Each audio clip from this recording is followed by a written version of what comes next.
అందరికీ. ఈరోజు నేను ఒక స్పెషల్ ఇంట్రెస్టింగ్ టాపిక్‌తో నేను మీ ముందుకొచ్చేసానండి. అయితే నేను మీకు ఆల్రెడీ చెప్పాను గదా! మా అత్తయ్య, ప్రకాష్ అన్నయ్య ముంబైకి వెళ్తున్నారు అనేసి. అయితే నేను అనుకున్నాను, ఏంటబ్బా ఇంత లాంగ్ జర్నీ, అసలకి ఇంత జర్నీ చేసుకుంటూ, ఇంత ఖర్చు పెట్టుకుంటూ ముంబై నిమజ్జనాన్ని చూడ్డానికి ఎందుకెళ్తున్నారా అని. అయితే ఎంతో అద్భుతంగా లేకుండా ఉంటేనే వెళ్తారా? అయితే ఆ అద్భుతాన్నేంటో ఈ ఫుల్ వీడియో మొత్తం చూడండి. లాస్ట్‌లో మీకు నిజంగా దేవుడు ఉన్నాడా? లేడా? అనడానికి లేదంటే ఉన్నాడు చూడండి అనటానికి నిదర్శనంగా ఒక క్లిప్ పెట్టున్నాను. లాస్ట్‌లో చూడండి. అయితే ఇది ఇక్కడికొచ్చేటప్పటికి మన వీడియోలోకొచ్చేటప్పటికి రామ్ తకడి కాలనీలోని శివమందిరం ఉందనమాట. ఆ శివమందిరంలో ఇక్కడ చాలా అందంగా ఉండే దేవుళ్ళ డెకరేషన్ చేసిన దేవుళ్ళున్నారనమాట. ఎవరెవరు? పార్వతీ పరమేశ్వర్లు, సీతారాములు, కృష్ణుడు అందరూ అండి. ముఖ్యంగా మన సంతోషి మాత. సంతోషి మాత కిరీటం చాలా బావుందండి. అమ్మవారివి ముక్కు పుడక గానీ అన్నీ చాలా అందంగా ఉంది.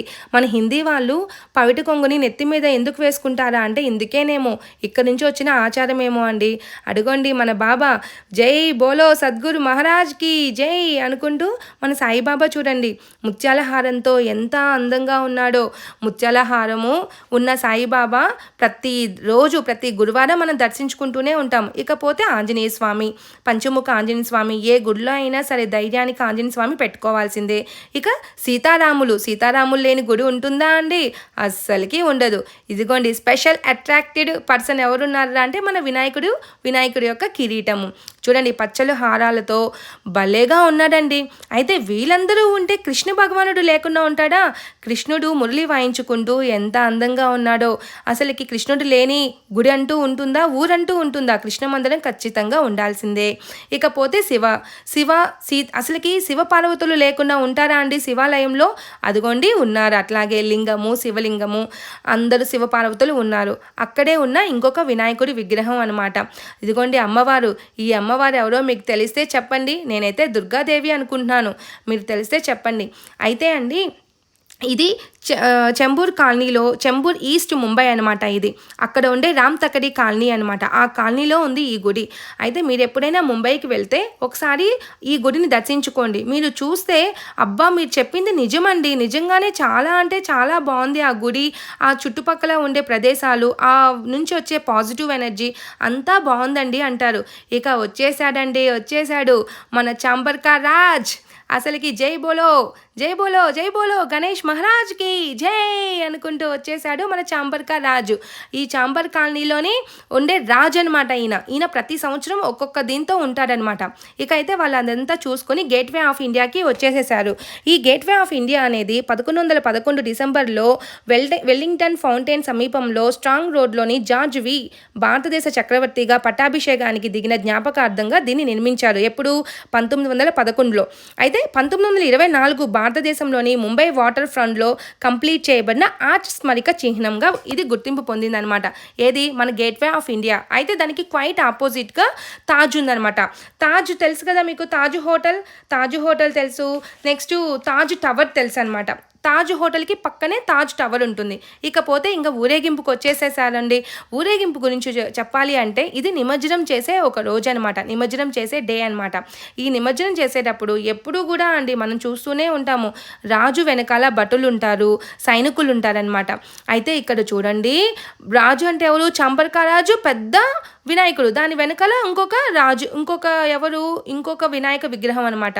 అక్కడ డ్రమ్స్ వాయిస్తున్నారండి. ఎలా వాయిస్తున్నారు అంటే మన బాలయ్య బాబు చెప్పినట్టు డ్రమ్స్ కొట్టే కొద్దికి నీకు అలుపు వస్తుందేమో, నాకు ఊపు వస్తుంది అన్నట్టుగా వాయిస్తున్నారండి. అలుపన్న మాట లేకుండా టక్క వాయిస్తున్నారు. అందులోనూ అసలుకి ఆ గోడల పైన, పిల్లర్ల పైన, విగ్రహం టవర్స్ పైన ఎంత బాగా జనాభా ఎక్కున్నారో. కానీ కొంచెం జాగ్రత్తగా ఉండండి. అలా ఊరేగింపు జరిగేటప్పుడు తోసుకుంటూ కింద పడుతూ అట్లా ఉంటారు. చాలా జాగ్రత్తగా ఉండాలి. దేవుడు చూడడం ఎంత ముఖ్యమో మనం జాగ్రత్తగా ఉండటం కూడా అంతే ముఖ్యమండి. అయితే ఇక చూడండి, ట్రోన్ ద్వారాగా పువ్వులని, పసుపు కుంకాన్ని, పేపర్ని అన్నిటినీ వేసి ట్రోన్ ద్వారాగా అట్లా చల్లుతూ ఉన్నారనమాట. అడుగోండి వచ్చేసాడు చాంబర్కా రాజ్ వచ్చేసాడండి. ఆ వినాయకుడిని చూడ్డానికి, డాన్స్‌లు వేయడానికి చూడండి, నేను ఆల్రెడీ మీకు ఒక సర్ప్రైజ్ ఉంది అని చెప్పాను కదా లాస్ట్‌లో చూస్తే. అదేనండి ఆ సర్ప్రైజు. మన గరుడ పక్షిలో ట్రోన్ పెట్టేసి ఇవన్నీ చల్లుతూ ఉన్నారు. అయితే ఆ వినాయకుడు ఎక్కడైతే ఉన్నాడో ఆయన పైన చూడండి ఎంత బాగా అంటే, ఎంత బాగా అంటే అంత బాగా అసలకి గరుడ పక్షులు తిరుగుతున్నాయండి. నేనైతే నేను మన తిరుమల ఉంది గదా! మన తిరుమల టెంపుల్ సిటీ అంటాం గదా! అక్కడ మాత్రమే చూశాను. గరుడ సేవ రోజు గరుడ పక్షి రావటం.